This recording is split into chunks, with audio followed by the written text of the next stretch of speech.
अगर आप विदेश जाने का सपना देखते हो स्टडीज़ के लिए या फिर जॉब के लिए, तो आपको आइल्स एग्ज़ाम क्लियर करना होता है।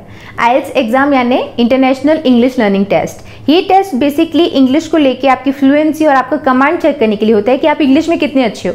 क्योंकि अगर आप ऐसी कंट्रीज़ में जाना चाहते हो जहाँ का फर्स्ट लैंग्वेज इंग्लिश है, जैसे यूएस, कनाडा, तो वहाँ जाने के लिए आपको इंग्लिश आनी चाहिए और उसी के लिए टेस्ट होता है। इसमें अलग अलग सेक्शंस होते हैं, लिसनिंग, स्पीकिंग या फिर राइटिंग, रीडिंग, ये सारे अलग अलग सेक्शंस होते हैं जो आपको क्लियर करने पड़ते हैं, राइट। तो मैं आपको बता दूं कि आइल्स एग्जाम में vocabulary contains around 25% of marks.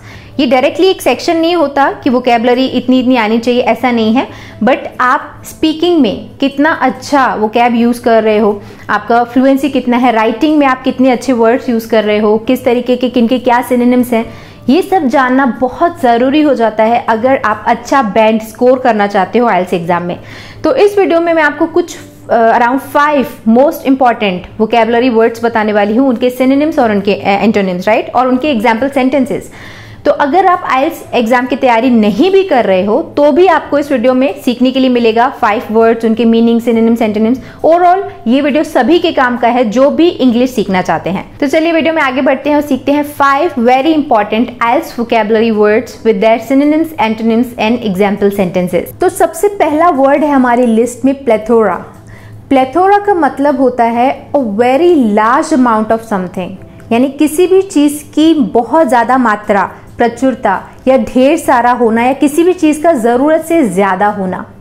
इसके सिनोनिम्स हैं excess, abundance, profusion, sufficiency, overplus, extreme and superfluity.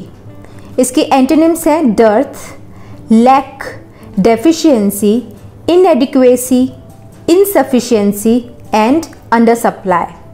Example देखिए इसके ऊपर। पहला एग्जाम्पल है the country is facing a plethora of problem these days.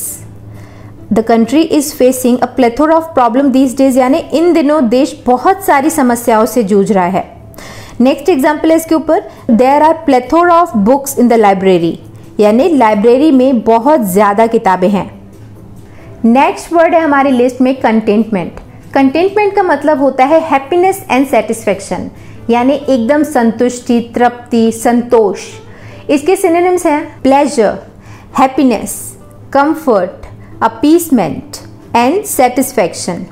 इसके एंटोनिम्स हैं डिसप्लेजर, बिटरनेस, डिसकंटेंट। एग्जाम्पल देखिए इसके ऊपर। पहला एग्जाम्पल है she has found contentment in her life and is very happy.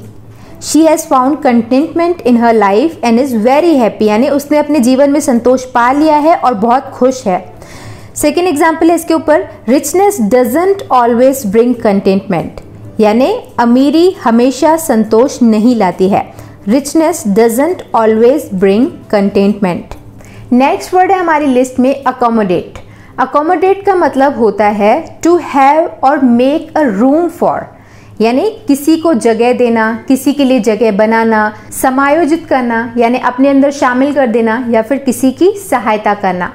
इसके सिनोनिम्स हैं supply, oblige, hold, fit and adapt. इसके एंटोनिम्स हैं हिंडर एंड इम्पीड। एग्जाम्पल है इसके ऊपर। पहला एग्जाम्पल है the hotel can accommodate up to 500 guests, यानी होटल में अधिकतम यानी ज़्यादा से ज़्यादा 500 तक मेहमान आ सकते हैं। सेकेंड एग्जाम्पल है इसके ऊपर he bought a huge house to accommodate his gym.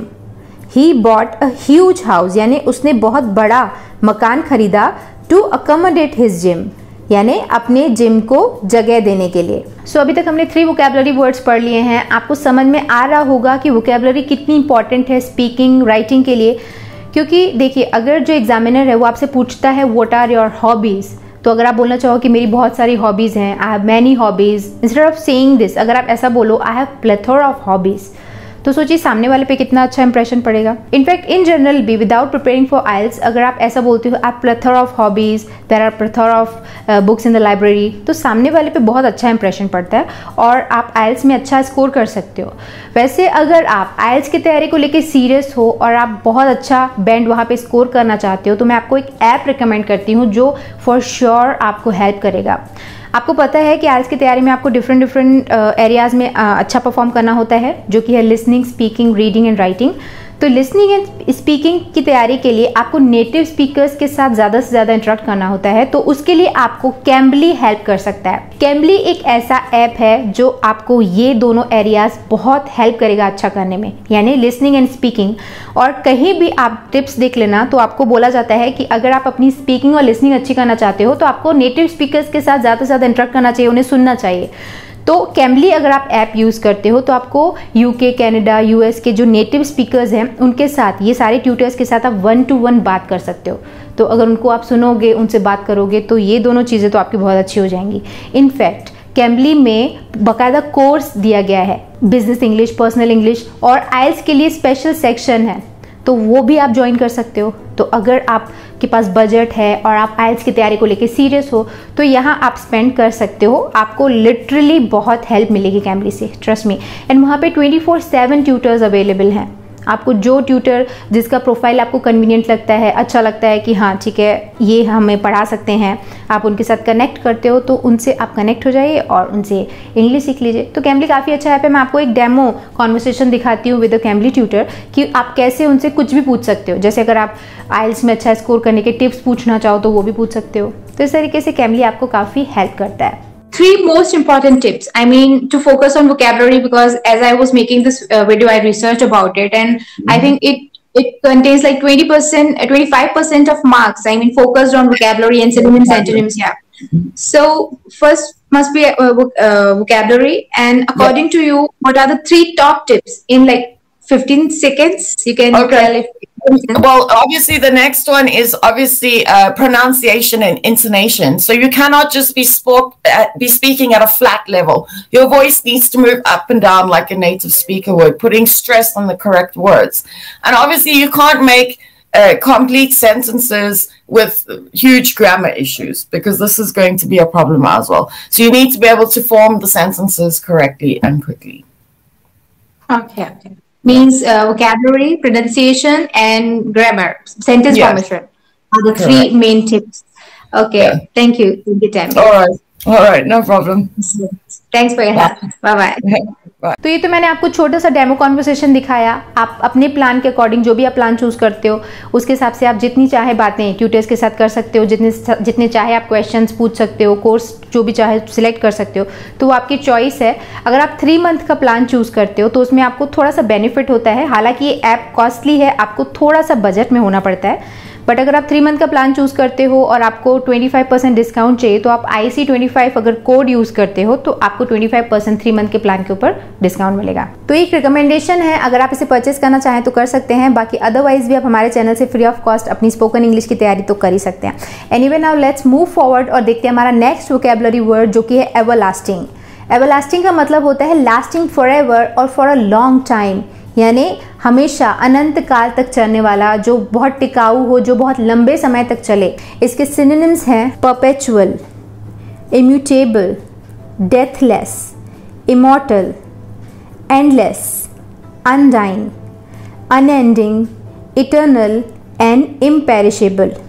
इसके एंटोनिम्स हैं transitory, momentary, short, fleeting and impermanent. Example है इसके ऊपर, I am tired of his everlasting complaints.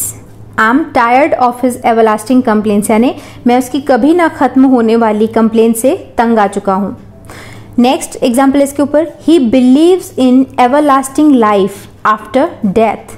He believes in everlasting life, यानी वो मौत के बाद भी अनंत या फिर कभी ना खत्म होने वाली जिंदगी में विश्वास रखता है। ओके, सो अब देखते हैं हमारा लास्ट वोकैबुलरी वर्ड, जो कि है complex.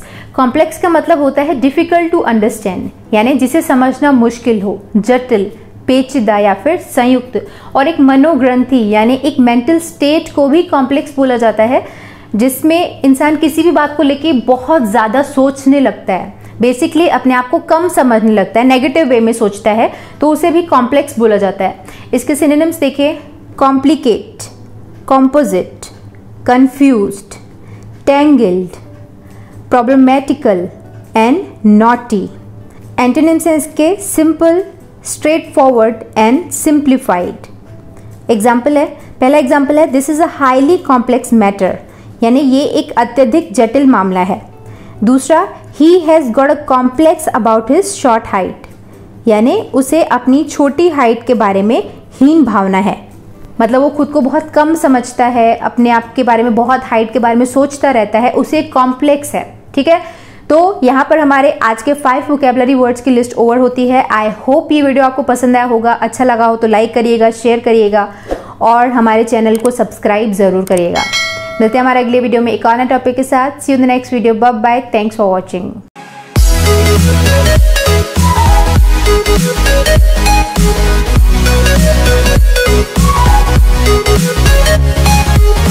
We'll be right back.